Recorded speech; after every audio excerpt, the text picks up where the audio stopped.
ప్రియమైన వారలారా, యేసు ప్రభు పేతురు, యోహాన్ని, యాకోబు ముగ్గురు మాత్రం చూసిన పోతాం. ఎందుకు వీళ్ళు ముగ్గురే అన్నిట్లో ముందుండేది పరిచర్యలో. పట్టబాకండి నన్ను.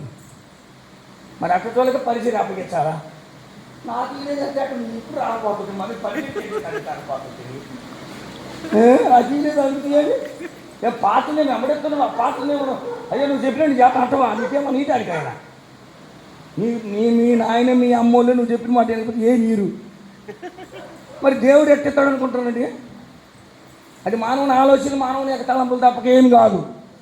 యేసయ్యకి కుడి ఎడమగా ఉన్న భక్తులు ఎవరంటే యాకోబు పేతురు యోహాను. చప్పట కొట్టండి. వాళ్ళ ముగ్గురికే పరిపూర్ణత నేర్పించడానికి, దేవుని యొక్క తేజస్సు చూపించడానికి, దైవశక్తి ప్రభావం వారిపై కుమరించడానికి ఏకాంత కొండలు వేసుకోపోండి యేసుప్రభు వాళ్ళ ముగ్గురిని. వాళ్ళు యేసుప్రభు తర్వాత సంఘ స్థాపకులు.